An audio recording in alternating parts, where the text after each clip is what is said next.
All right, Jules, enough of that. It's time for that moment we're all Let's waiting go. for. Let's Big go. hits.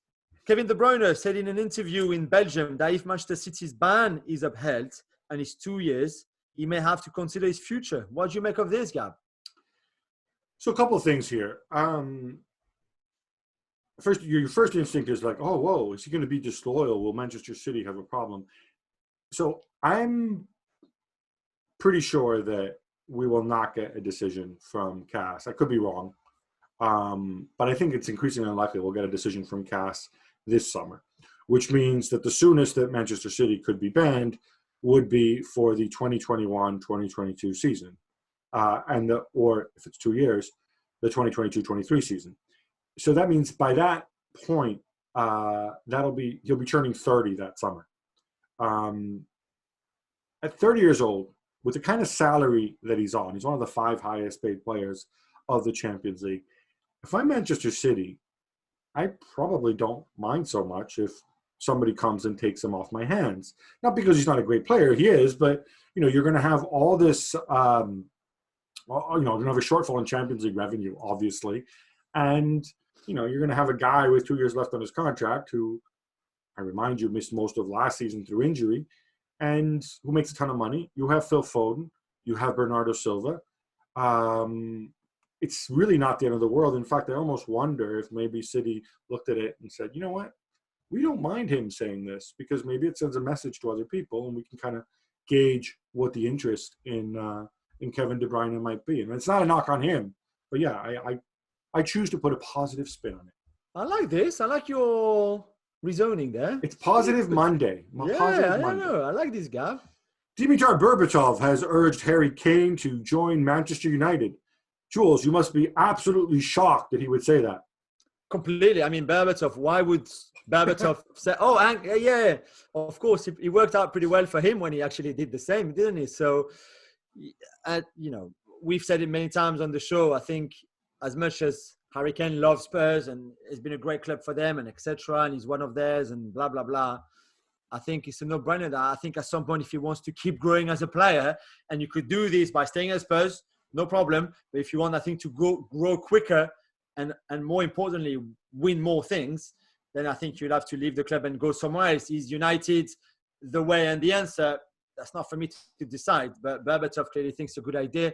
And I certainly think that it's a good idea. If Harry Kane has the opportunity to leave and go to a bigger club, then he should.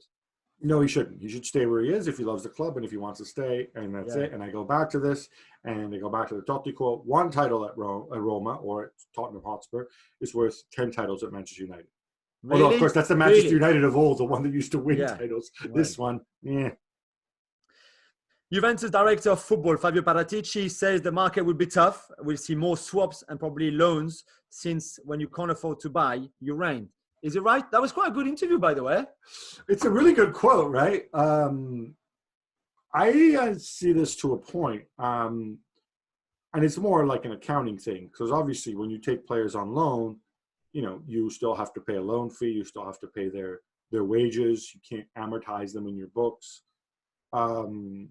I think what will happen is that, those clubs who have a little bit more money will be able to go and take players on loans from clubs that need to raise cash, right? So you get the guy off your books, and then he goes to play somewhere else, and you hope that a year down the line you can, maybe they'll give you some money for him. He kind of describes a pretty weird dystopian future. Some people went so far as to say, "Look, we'll become like the NBA with player swaps and stuff."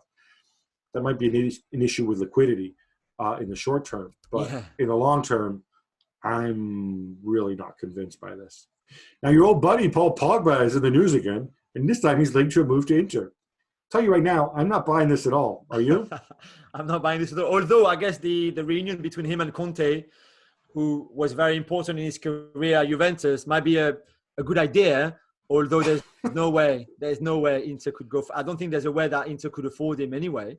Yeah, but because, as I pointed this out on the show last night talking to Craig Burley, if PSG don't keep Mauro Icardi, and you tell me it's certainly not a done deal, then all of a sudden Inter, they're like 70, 80 million euros short, and they got to take this guy's wages back.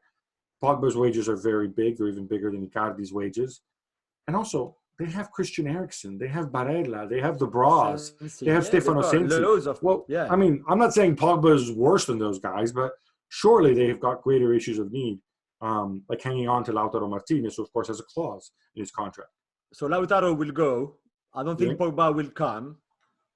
But it'll be an interesting summer for Inter, no? The big one is Icardi. Yeah. Please keep him. Please Yeah. keep him. Please keep him. Please keep him. I'll have a word.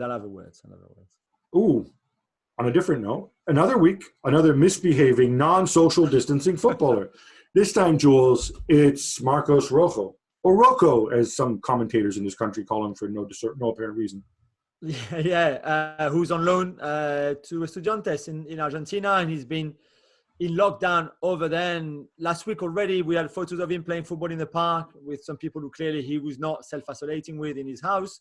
And this weekend was even better. He was playing cards, having a barbecue, smoking a fag in his garden with people that, again, he's not self-isolating with. His brother, who thought it was a good idea to film it, then put it on social media, then deleting it.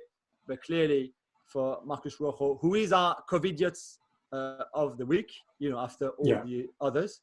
At least the other ones were out training. I mean, come on. Also, playing cards. Well, no, Grealish was not out training. Okay, yeah. Mostly Kane was not out training, sorry. Well, I was training something else. Neither was Kyle Walker, right?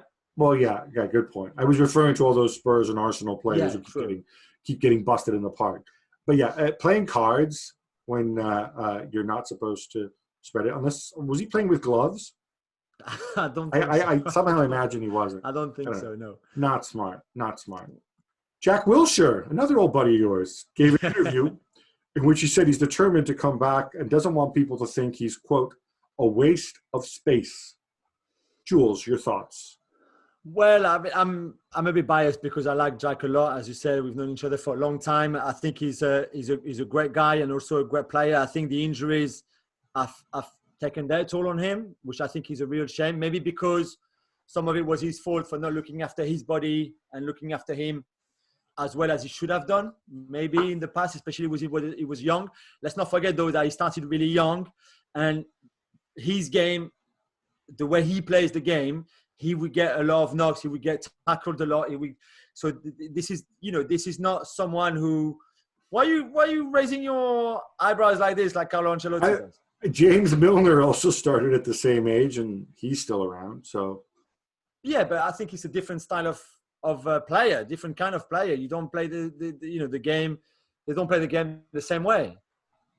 No, but like I said, I think Fabregas started around the same age and plays the game in a similar way. And okay, I don't want. But he doesn't run with the ball and take on people like Wilshere does in the middle of the park. Fabregas, right? Milner used to run with the ball and take people. Yeah, but he used to play as a winger first, right? So it's different. But I see your point. I just think he's not a waste of space and has never been a waste of talent, of course, because I think he's a supremely talented player. And I think it's just a shame that he has not been able to fulfill all that talent before because...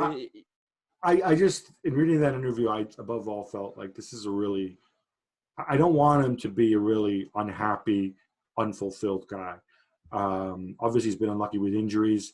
I don't want him just as a person to come away from this depressed, to go back and say, oh, I could have done this and get frustrated and whatever. I hope whether he can come back to be anything like the player he was or not, at some point he's going to have to cope with the rest of his life. And I hope he finds, some level of balance where he doesn't go and is continuously reflecting back on what might have been. And he's someone who cares. And I think some of the issue during his career is that he cared so much that he felt really down when he could not help the team, when he was injured for a length of time. And I think that was also an issue. Thanks so much for watching ESPN on YouTube. And for more sports highlights and analysis, be sure to download the ESPN app. And for premium content and live streaming, subscribe to ESPN Plus.